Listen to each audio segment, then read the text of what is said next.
নমস্কার, ওঙ্কার বাংলায় আপনাদের সকলকে স্বাগত। এই মুহূর্তে আমি অপরূপা রয়েছে আপনাদের সাথে। তারাতলায় নির্মীয়মান গুদামের ছাদ ভেঙে বিপর্যয়, মৃতের সংখ্যা বেড়ে দাঁড়িয়েছে 15, আহতের সংখ্যা 30। ধ্বংসস্তূপের নিচে এখনো আটকে বহু শ্রমিক, আজকে থাকতে পারে এমনটাই আশঙ্কা করা হচ্ছে। মাটির নিচে প্রাণের স্পন্দন খোঁজার চেষ্টা চালাচ্ছে এনডিআরএফ। রাতেও চলেছে উদ্ধার কাজ। বৃহস্পতিবার দুপুরে দুর্যোগের আবহাওয়ার কারণে উদ্ধার কাজ বেশ কিছুটা সময়ের জন্য ব্যাহত হয়, কিন্তু তারপরেও সারা রাত এবং শুক্রবারও চলছে চাপা পড়ে থাকা শ্রমিকদের উদ্ধার কাজ। নবান্ন থেকে মনিটরিং করছেন খোদ মুখ্যমন্ত্রী শুভেন্দু অধিকারী। চলতি সপ্তাহের বুধবার দুপুরে ব্রেস সংলগ্ন তারাতলা এলাকায় নির্মীয়মান একটি গুদামের ছাদ আচমকাই ধসে পড়ে। এ সময় সেখানে একাধিক শ্রমিক ঢালাই এবং নির্মাণ কাজে ব্যস্ত ছিলেন।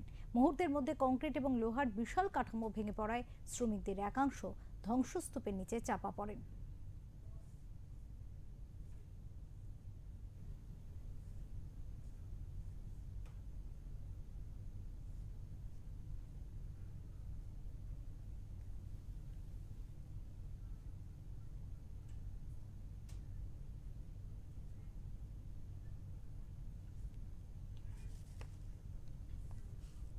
এই মুহূর্তে আমাদের সাথে রয়েছেন আমাদের প্রতিনিধি বিশ্বজিৎ হালদার। কথা বলবো বিশ্বজিতের সাথে, একদম সরাসরি রয়েছে আমাদের সাথে বিশ্বজিতের কাছে যাব এবং তারাতলের এই মুহূর্তে প্রথমে আপডেট জানতে চাইবো।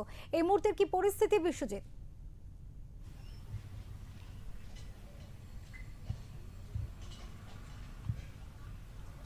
দেখো, ইতিমধ্যে কিন্তু রাজ্যের মুখ্যমন্ত্রী শুভেন্দু অধিকারী তিনি বলেছেন যে আজকের মধ্যে হয়তো উদ্ধার কাজ সম্পন্ন হয়ে যাবে, কারণ এনডিআরএফের রিপোর্টের পর জানা যাবে যে এই মুহূর্তে তিনি সাংবাদিক সম্মেলন করে যেটা জানিয়েছেন যে উদ্ধার কাজ চলছে, এনডিআরএফ যে উদ্ধার কাজ চালাচ্ছে সেই উদ্ধার কাজ কিন্তু আজকের পর্যন্ত শেষ হয়ে যেতে পারে। সেটা এনডিআরএফের রিপোর্টের পর সেটা পরিষ্কার হয়ে যাবে। তোমাকে এই মুহূর্তে যেটা জানাবো, এই চারাতলার যে ধ্বংসস্তূপ, সেই ধ্বংসস্তূপে কিন্তু এখনও পর্যন্ত যে উদ্ধার কাজ চলছে।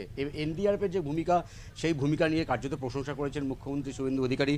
এবং এই যে এনডিআরএফ, আমরা যেটা জানা যাচ্ছে যে এনডিআরএফের যে উদ্ধার কাজ চালাচ্ছিল তারা, এবার তারপরে তুমি জানো যে বিল্ডিংয়ের যে ধ্বংসস্তূপ, সেখানে কিন্তু বেশ মোটা মোটা লোহার যে বিম রয়েছে, সেই বিমগুলো কিন্তু কাটার প্রয়োজন রয়েছে। কারণ তুমি জানো যে একাধিক স্তর রয়েছে এই যে ধ্বংসস্তূপে, যেহেতু 3তলা বিল্ডিং নির্মাণ করা হচ্ছিল, এই একাধিক যে স্তর রয়েছে সেই স্তরের থেকে কিন্তু যে মোটা লোহার যে বিমগুলো রয়েছে সেগুলো কাটার প্রয়োজন পড়ছে। সেই কাটার জন্য কিন্তু এনডিআরএফের কাছে কোনো পর্যাপ্ত যন্ত্রাংশ ছিল না, সেই জন্যই তারা রেলের কাছে সাহায্য চেয়েছিল। রেলের পক্ষ থেকে কিন্তু ইতিমধ্যেই লিলুয়া থেকে তারা কাটার মেশিনও নিয়ে এসছে, কাটার মেশিন, অক্সিজেন সিলিন্ডার নিয়ে আসা হয়েছে। সেগুলো কেটে নিয়ে তলায় বা ধ্বংসস্তূপের তলায় আরও কোনো কেউ রয়েছে কিনা, বা যদিও কোনো প্রাণের সন্ধান থেকে থাকে সেই প্রাণের সন্ধান তারা করছেন। এবং তুমি জানো যে ইতিমধ্যেই এনডিআরএফের পক্ষ থেকে ডগ স্কোয়াড আনা হয়েছিল, এবং সেই সঙ্গে ভিকটিম ডিটেকটিভ যে স্ক্যানার, সেই স্ক্যানারও আনা হয়েছে। সেই স্ক্যানার দিয়ে দেখা হচ্ছে যে একদম ধ্বংসস্তূপের তলায় যদি কেউ থেকে থাকে তাদেরকেও বের করা হবে, এবং লাইট দিয়েও দেখা হচ্ছে, এই স্ক্যানার দিয়েও দেখা হচ্ছে যদি শেষ পর্যন্ত একটাও প্রাণীর যদি সন্ধান পাওয়া যায় বা উদ্ধার করা যায়, সেই বিষয়টাও তারা নিশ্চিত করতে চাইছে। এবং সেই সঙ্গে তোমাকে আমি যেমনটা বলছিলাম যে যেহেতু 3তলার একটা বিল্ডিং তৈরি হচ্ছিল, নির্মাণ কাজ চলছিল, সেখানে যেহেতু স্তর রয়েছে, সেই স্তরগুলো যেহেতু রয়েছে, সেই স্তরের থেকে একদম শেষে নিচের স্তরে যদি কেউ থেকে থাকে বা এই ধ্বংসস্তূপের তলায় চাপা পড়ে থেকে থাকে, তাকে উদ্ধার করার জন্য কিন্তু এই মুহূর্তে মাটি কেটে সেটাও দেখা হচ্ছে। যেমন একদিকে কাটার দিয়ে লোহার যে বড় বড় বিম, সেগুলো কাটা হচ্ছে, এবং স্লিপার ডগ দিয়ে খোঁজার চেষ্টা হচ্ছে এই ধ্বংসস্তূপের তলায় কেউ এখনও পর্যন্ত আটকে রয়েছে কিনা। কারণ তুমি জানো আজকে সকাল পর্যন্ত কিন্তু বেশ কয়েকজনকে কিন্তু এনডিআরএফ উদ্ধার করেছিল, এবং তারপরে বৃষ্টি হওয়ায় বৃহস্পতিবার বৃষ্টি চলায় কিন্তু এই উদ্ধার কাজ কিছুটা ব্যাহত হয়েছিল, কিন্তু আবার আজকে সকাল থেকে জোর কদমে সেই উদ্ধার কাজ শুরু হয়েছে। এনডিআরএফ যেমন করছেন, পাশাপাশি ভারতীয় রেলের কাছেও সাহায্য চাওয়া হয়েছিল। সেই ভারতীয় রেলের পক্ষ থেকে বেশ কিছু যন্ত্রপাতি আনা হয়েছে, যাতে ধ্বংসস্তূপের তলায় শেষ পর্যন্ত একদম নিচের স্তরে যদি কেউ আটকে থাকে তাকে কোনোভাবে উদ্ধার করা যায় কিনা। এবং সেই সঙ্গে ড্রোনের সাহায্যেও কিন্তু ইতিমধ্যে খোঁজ চলছে, ড্রোন দিয়ে চেকিং করা হচ্ছে যে কোথাও যদি কেউ আটকে থাকে তাদেরকে উদ্ধার করা যায় কিনা। সব মিলিয়ে কিন্তু এনডিআরএফ এবং রেল এবং দমকল আধিকারিকরা সবাই মিলে কিন্তু এই যে ধ্বংসস্তূপের তলায় যদি কেউ আটকে থাকে তার চেষ্টা করছে। তোমাকে এই মুহূর্তে দেখাবো সেই ছবিটা। এনডিআরএফ বা ডিজাস্টার ম্যানেজমেন্টের কিন্তু এই মুহূর্তে একটা টিম, তারাও আবার নতুন করে তারা যাচ্ছেন যে উদ্ধার কাজ আরও যাতে জোর কদমে করা যায়। কারণ রাজ্যের মুখ্যমন্ত্রী শুভেন্দু অধিকারী তিনি বলেছেন, আশা প্রকাশ করেছেন যে আজকের মধ্যে হয়তো এই উদ্ধার কাজটা সম্পূর্ণ হবে। কারণ ইতিমধ্যেই আমরা দেখেছি যে সূত্র মারফত যেটা জানা গেছে যে 15 জনের ইতিমধ্যে মৃত্যু হয়েছে, 18 জনকে ইতিমধ্যে উদ্ধারও করা গেছে। আজকে সকালে প্রায় 3 জনকে উদ্ধার করা হয়েছে।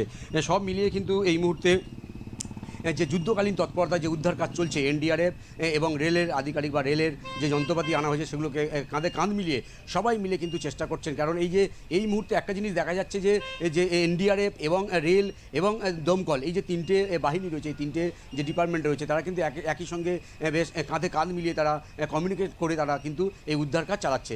মুখ্যমন্ত্রী মনে করছেন যে আজকের মধ্যে হয়তো উদ্ধার কাজ সম্পন্ন হবে।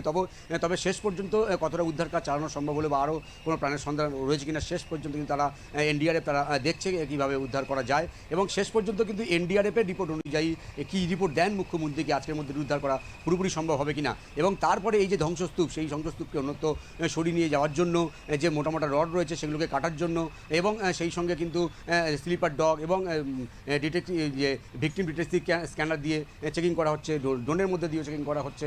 এবং দফায় দফায় কিন্তু আমরা দেখছি যে এনডিআরএফের যারা কর্মী রয়েছেন তারা কিন্তু আসছেন এবং যে ধ্বংসস্তূপ তার উপরে একদম পুরো মানে যাকে বলা যায় যে মানে নিশ্চিদ্ধভাবে তারা চেষ্টা করছেন যাতে কেউ যেন আটকে থাকা উদ্ধার করা, যে কেউ যেন আটকে না থাকে তাকে উদ্ধার করা যায়।